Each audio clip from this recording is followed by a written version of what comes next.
ഊമ പെണ്ണിന് ഒരുയാട പയ്യൻ എന്ന ചിത്രത്തിലൂടെ മലയാള സിനിമാ രംഗത്തേക്ക് വന്ന് പിന്നീട് മലയാള സിനിമയിലെ വാചാലനായ നായകനായി ഇപ്പോൾ ഈ അടുത്ത കാലത്ത് മലയാള സിനിമയിൽ കുതിച്ചു വരുന്ന നായക വേഷങ്ങളിലൂടെ നമുക്ക് സുപരിചിതനായ മലയാള സിനിമയുടെ പുതിയ നായകൻ ശ്രീ ജയസൂര്യ.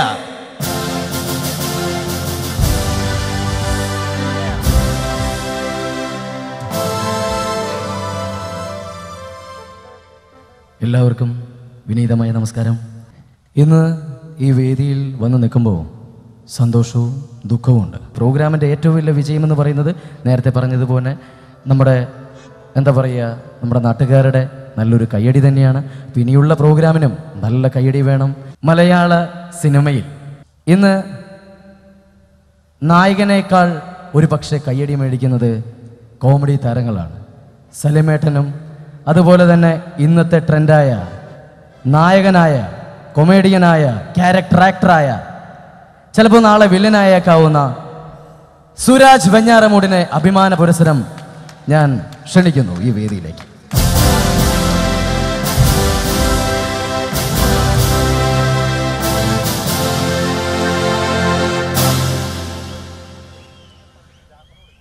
പ്രിയപ്പെട്ടവരെ, എൻ്റെ ഹൃദയം നിറഞ്ഞ നമസ്കാരം. എന്തൊക്കെയുണ്ട് വിശേഷങ്ങൾ? സുഖം തന്നെയല്ലേ? ഇങ്ങനെയൊക്കെ പറയുമ്പോൾ നിങ്ങൾ പറയും തള്ള അവൻ്റെ മുടമാക്കുന്നു. അതുകൊണ്ട് അങ്ങനെയൊന്നും പറയില്ല. അണ്ണാ സുഖങ്ങളൊക്കെ തന്നെയല്ലേ? ചായകളൊക്കെ കുടിച്ചിട്ട് തന്നെ വന്നിരിക്കണം. നമ്മളെ ഒരു അങ്കിൾ ഇവിടെ ഇരുന്ന് പറയണം ഇങ്ങനെയൊക്കെ കാണിച്ച്. എനിക്ക് സന്തോഷം.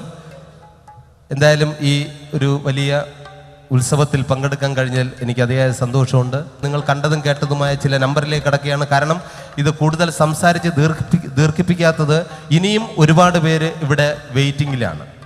അപ്പോൾ എനിക്കിനി തിരുവനന്തപുരത്ത് പോകാനുള്ളത് കൊണ്ട് ഞാനിങ്ങനെ പറഞ്ഞു, അണ്ണാ ഞാനും കൂടെ വരട്ടെ അണ്ണാ, അടുത്ത് എന്നെ ഒന്ന് വിളിയണ്ണ എന്ന് കാല് പിടിച്ചപ്പോൾ ഓക്കെ എന്നാ നീ കരടേ ഇങ്ങനെയൊക്കെ പറഞ്ഞു. അപ്പോൾ എന്തായാലും മുടയിലൊന്നുമല്ല, വളരെ നന്നായിട്ട് തന്നെ ബിഹേവ് ചെയ്തു. എന്തായാലും ഇവിടെ എത്തി, സന്തോഷമുണ്ട്.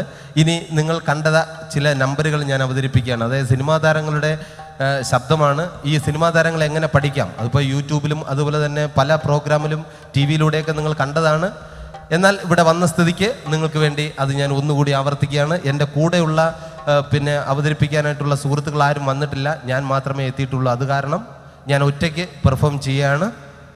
നമ്മുടെ മലയാള ചലച്ചിത്ര വേദിയിലെ ചില താരങ്ങളെ, അതായത് ഞാൻ നേരത്തെ പറഞ്ഞു, ഇതിനു മുമ്പ് ഞാൻ അനുകരിച്ചിട്ടുള്ളതാണ്.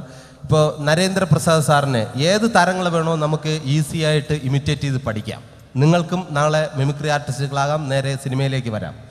പിന്നെ വില്ലനായും നായകനായും എന്ന് വേണ്ട ക്യാരക്ടർ റോളുകളിൽ എല്ലാവർക്കും വരാം. ദയവ് ചെയ്ത് കൊമേഡിയനായിട്ട് ഈ അടുത്ത കാലത്ത് ഇനി മലയാള സിനിമയിലോട്ട് ആരും വരരുത്.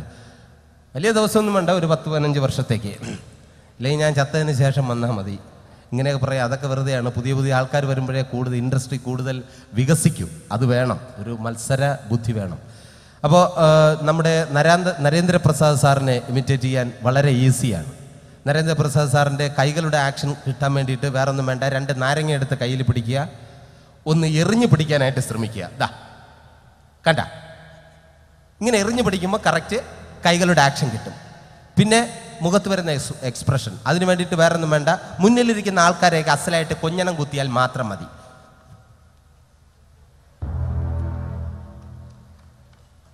എന്നിട്ട് ഈ ജന്നിയുടെ തുടക്കം വെട്ടുവലി അതും കൂടെ ഉണ്ടെങ്കിൽ ഓക്കെ ആയി, നരേന്ദ്രപ്രസാദായി മാറും.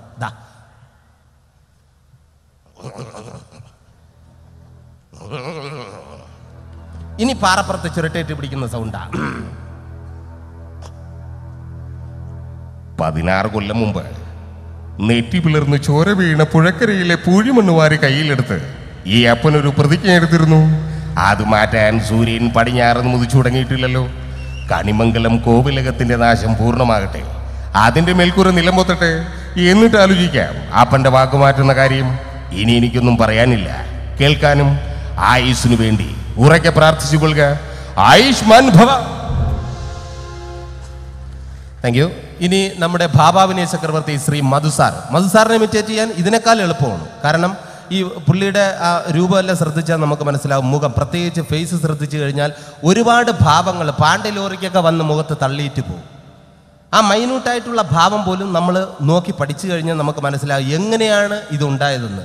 അപ്പോൾ ഞാൻ കണ്ടുപിടിച്ചപ്പോൾ എനിക്ക് വളരെ ഈസി ആയിട്ട് കിട്ടി. വേറൊന്നുമല്ല, പുള്ളിയുടെ ആ ഭാവം മുഖത്ത് വരാൻ വേണ്ടിയിട്ട്, മുഖത്തിൻ്റെ കാര്യം ഇവിടെ നിൽക്കട്ടെ, കൈകളുടെ സംഭവം റെഡിയാൻ വേണ്ടി വേറെ ഒന്നും വേണ്ട.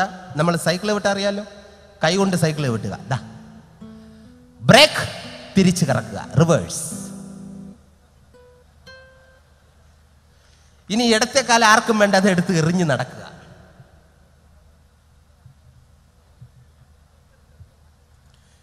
ഇങ്ങനെ വന്നിട്ട് മുഖത്ത് ഭാവാവിനെയും പൊട്ടി പിരിയാൻ വേറെ ഒന്നും വേണ്ട. കോഴിത്തുവലോ കാക്കത്തുവലോ ഇല്ലെങ്കിൽ വല്ല ഇറുക്കിലോ എടുത്ത് മൂക്കിലേക്ക് ഇടുക. അപ്പം തുമ്മാനുള്ള ടെൻഡൻസി വരും. തുമ്മരുത്. തുമ്മിയാൽ വേറെ താരമാവും. തുമ്മാതെ ആ തുമ്മൽ പിടിച്ചു വയ്ക്കുമ്പോൾ മധുസാറിൻ്റെ ഭാവാവിനെയും കറക്റ്റ് മുഖത്ത് വരും. ഇതാ നോക്കിയോ,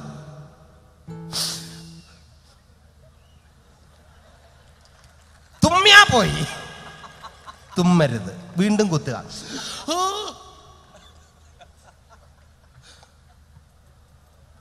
രാഘവ, എനിക്ക് നിന്നോട് ചില കാര്യങ്ങൾ ചോദിക്കാനുണ്ട്. ആ കല്യാണിയമ്മയുടെ മകൾ രാജലക്ഷ്മിയുമായി നിനക്കെന്താടാ ബന്ധം? ഇടയ്ക്കിടയ്ക്ക് കുത്തണം. നിനക്കെന്താടാ ബന്ധം? ചോദിച്ചത് കേട്ടില്ലേ? പ്രേമമൊന്നും മണ്ണാങ്കട്ടെന്നും പറഞ്ഞ് അവളുടെ പുറകെ നടന്നിട്ട് ഒടുവിലെല്ലാം കഴിഞ്ഞപ്പോൾ നിനക്കവളെ വേണ്ടാതായി. ഇല്ലടാ പട്ടി, പൊക്കോന്റെ മുമ്പിൽ നിന്ന് പോകാൻ. പോകാൻ എന്ന് പറഞ്ഞതിന് ശേഷം കുറച്ച് ഭാവാവിനെയും വാരി ബദറും. അത് നമുക്കുള്ളതല്ല, നാട്ടുകാർക്കുള്ളതാണ്. അത് ഞാൻ മധുസാറിനോട് ചോദിച്ചു, സാർ എന്തെങ്കിലും ഡയലോഗ് പറഞ്ഞതിന് ശേഷം പിന്നെ എന്താണ് സാർ കുറച്ചും കൂടെ ഇട്ടിട്ട് പോകുന്നത്? അതിടാൻ വേണ്ടി വേറൊന്നുമില്ല, നീ എന്നെ കളിയാക്കുന്ന മാതിരി എന്നെ ചെയ്താൽ മതി. അതെ, പോകാൻ എന്ന് പറഞ്ഞതിന് ശേഷം കുറച്ച് മൂക്കിലേക്ക് ഇടുക. പോകാൻ. തുമ്മിയാ പോയി. തുമ്മരുത്. ഇനി ഇതുപോലെ തന്നെ വേറെ നമ്മുടെ ആരാധ്യനായ മുഖ്യമന്ത്രി പട്ടച്ചാര എടുക്കുക, അല്പം സ്മെല്ല് ചെയ്യുക. അപ്പോൾ പുള്ളിയുടെ ഫിഗർ ഏകദേശം റെഡിയാവും.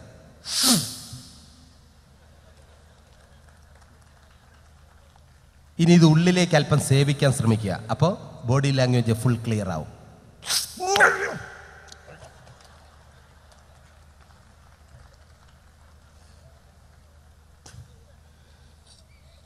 കേരളത്തിൻ്റെ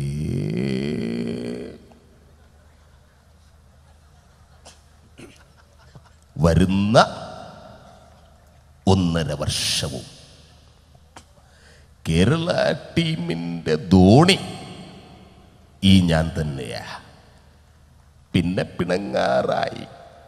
പിണങ്ങാറായിക്കിപ്പോൾ സേവാങ്കിൻ്റെ അവസ്ഥയാ. ടീമിലുണ്ടോ? ഉണ്ട്. കളിക്കുന്നുണ്ടോ? ഇല്ല. മുട കണ്ടാൽ ഇടപെടുമണ്ണ.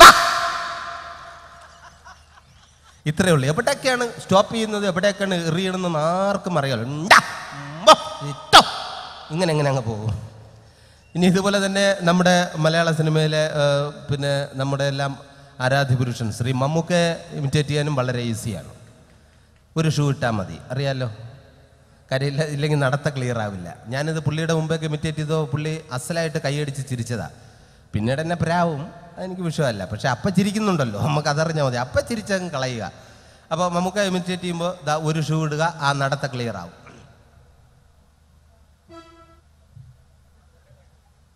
ഫസ്റ്റ് ഡയലോഗിന് ഇടത്തെ കുത്ത്. അതായത് ഇവിടെ 2 ഇഷ്ടിക വച്ചേക്കും, നടുക്ക് ചാന്ത് വിട്ടേക്കും. കറണ്ട് കാണൂല, കൈ കൊണ്ട് കുത്തി നിറയ്ക്കണം. രണ്ടാമത്തെ ഡയലോഗിന് വലത്തെ സൈഡിൽ ചാന്ത് നിറയ്ക്കണം. സെൻറ്റ് ഡയലോഗ് പറയുമ്പോൾ മാത്രം പ്രത്യേകം ശ്രദ്ധിക്കുക, 2 കൈയും കൊണ്ട് നിറയ്ക്കണം. കാരണം മയ്ക്കാടല്ല, അടങ്കലാണ്. പെട്ടെന്ന് തീർത്തിട്ട് പോകണം. പിന്നെ മമ്മൂക്കാടെ ഫിഗർ പിടിക്കാൻ വളരെ ഈസിയാണ്. മുന്നിലിരിക്കുന്ന ആൾക്കാരെയൊക്കെ നമ്മൾ പുച്ഛിക്കുക. ഇനി അദ്ദേഹത്തിൻ്റെ ഡയലോഗ്. ചന്തുവിനെ തോൽപ്പിക്കാനാവില്ല മക്കളെ. ഇരുമ്പാണ് തട്ടി മുളയാണി വെച്ച് പൊൻകാരം കൊണ്ട് ചുരുക വിളക്കാൻ കൊല്ലന് 16 പൊന്മൺ കൊടുത്തവൻ ചന്തു. മാറ്റം തിരികെ ചോദിച്ചപ്പോ മറന്നുപോയെന്ന് കളവ് പറഞ്ഞു ചന്തു. ഞരമ്പെല്ലാം വലിഞ്ഞു മുറുകി പൊട്ടണം, ആ രീതിയിലായിരിക്കണം. കട്ടം ബീഡിയും വലിച്ചുകൊണ്ട് ഇത്തരത്തിലുള്ള ഡയലോഗാണ്. ഇംഗ്ലീഷൊക്കെ പറഞ്ഞു കഴിഞ്ഞാൽ നമുക്ക് ആർക്കും പിടുത്തം കിടില്ല. ഞാൻ ഒരിക്കൽ മമ്മൂക്കയോട് ചോദിച്ചാണ്, നമുക്ക് ഇംഗ്ലീഷ് പറയണത് ഈ സ്റ്റീൽ പാത്രം എന്ന് തറയും വീണ മാതിരിയാണ്. വീണ് കഴിഞ്ഞാൽ പിന്നെ അത് എങ്ങനെയൊക്കെ മറ്റേ ഷിയാൻ ഷൂ എന്ന് പറയുന്ന പോക്കാണ്. ഇപ്പോൾ മമ്മൂക്കയുടെ ഇംഗ്ലീഷ് വേണോ? സ്റ്റീൽ പാത്രം എടുത്ത് തറയിലിട്ട് ഇടുക. time, twist it time. Tom Ribbon like sting and pick it talk. ആർക്കും പിടികിട്ടിയില്ല. ഞാനും ചോദിച്ചിട്ടുണ്ട്. അപ്പം അത് കറക്റ്റ് ഇംഗ്ലീഷ് അറിയുന്നവർക്കൊക്കെ പിടികിട്ടും. നമുക്ക് എവറിത്തിങ് ട്രൈങ് എന്ന് പറഞ്ഞു കഴിഞ്ഞാൽ ചിലപ്പോഴൊക്കെ പിടികിട്ടും. അപ്പം അത് ഇത് കഴിഞ്ഞിട്ട് ആറ് അച്ചിരിക്കണേ മൈക്ക് ഓൺ ചെയ്ത് വെച്ചിട്ട്. അപ്പം അത് കഴിഞ്ഞിട്ട് ഇനി ലാലേട്ടൻ ഇമിറ്റേറ്റ് ചെയ്യാൻ ഇതിനേക്കാൾ എളുപ്പമാണ് ഇടത്തേത്തുള്ള 90 ഡിഗ്രി ചരിയുക. അത് വെറുതെ അങ്ങ് ചരിച്ചിടണം. പിന്നെ ആക്ഷൻ കിട്ടാൻ വേണ്ടി വേറെ ഒന്നും വേണ്ട. ഒരു ബോള് തറയിലേക്ക് വയ്ക്കുക. ഇപ്പോൾ ഫുട്ബോൾ അല്ലെങ്കിൽ പാണ്ടികളി എന്തെങ്കിലും കളി അറിഞ്ഞേ പറ്റൂ. ഇപ്പോൾ ഫുട്ബോൾ ഉണ്ടെങ്കിൽ ആ ബോൾ തറയിൽ വയ്ക്കുക, കാലുകൊണ്ട് തട്ടി തെറിപ്പിക്കുമ്പോഴത്തേനും പുള്ളിയുടെ ഡാൻസ് ആയിട്ട് മാറും.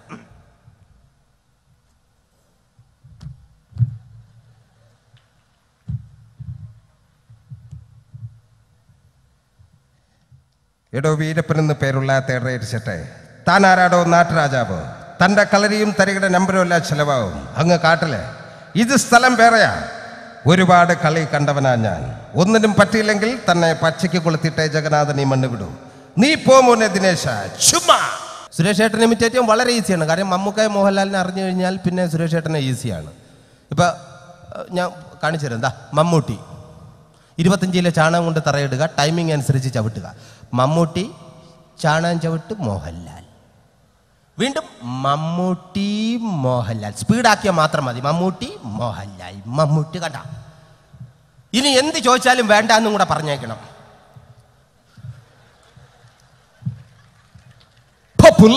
ഓർമ്മയുണ്ട് ഈ മുഖം? ഷീറ്റ് വേണം. പാകൊണ്ടുള്ള ഒരു പരിപാടിക്കും പുള്ളി തയ്യാറല്ല. ആ രീതിയിലായിരിക്കണം പെർഫോമൻസ്. ഇനി നമ്മുടെ നിങ്ങൾ ആവശ്യപ്പെടുന്ന താരങ്ങളെ നിന്ന് ഇമിറ്റേറ്റ് ചെയ്യാനുള്ള സമയമില്ല. എന്നാൽ ഞാൻ ഇമിറ്റേറ്റ് ചെയ്തതിനെ, കാരണം ഒരുപാട് പേര് വെയിറ്റിങ്ങിലാണ്. ഇനി നമ്മുടെ മലയാള സിനിമയിലെ ലാലേട്ടനും നമ്മുടെ പ്രിയപ്പെട്ട ഒരു ചിത്രം ഉണ്ടായിരുന്നു, ദേവാസുരം. ദേവാസുരം എന്ന ചിത്രത്തിൽ നെപ്പോളിയൻ, ചിത്ര, മോഹൻലാൽ, ഇവർ 3 പേരുമായിട്ടുള്ള ഒരു ചെറിയ സീൻ ഞാനിവിടെ അവതരിപ്പിക്കുകയാണ്. നെപ്പോളിയൻ, ചിത്ര, മോഹൻലാൽ.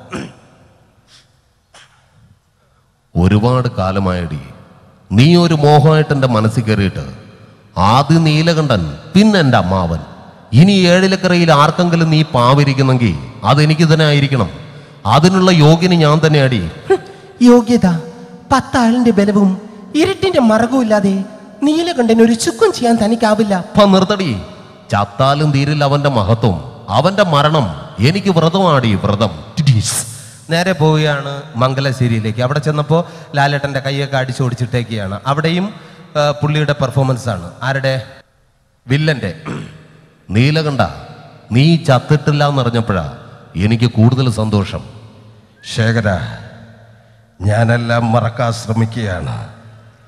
ഇല്ലടാ, നീ അലങ്കോലമാക്കിയ അതേ ഉത്സവം ഇത്രയും പുരുഷാരവ നോക്കി നിൽക്കേ ഞാൻ നിന്നെ തല്ലാൻ പോവാ.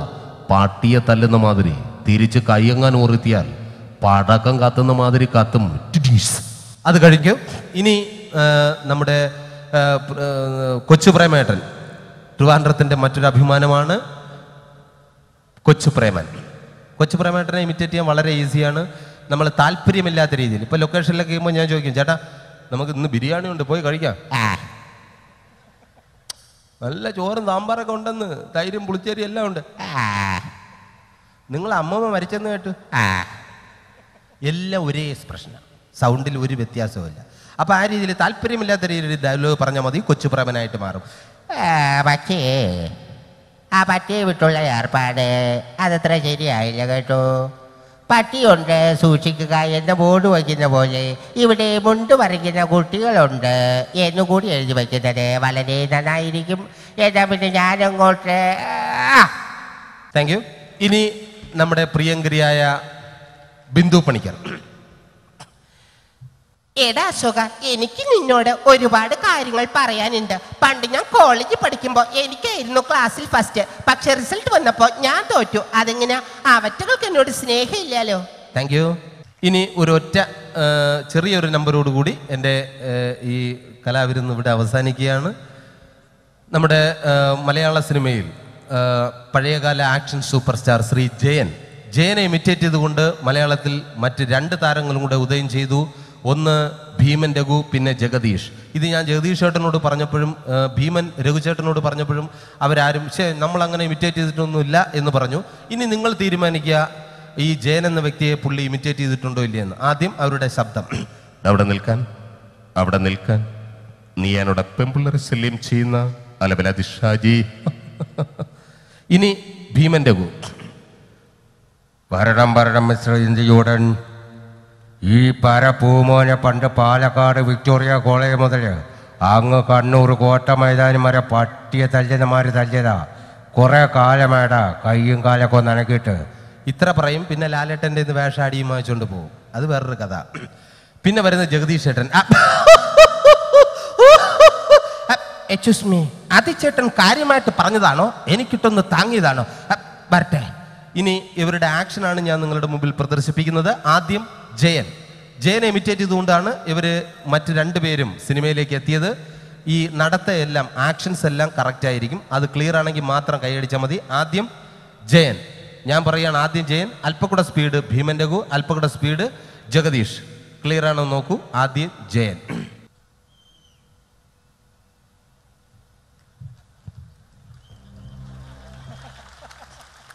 Thank you very much.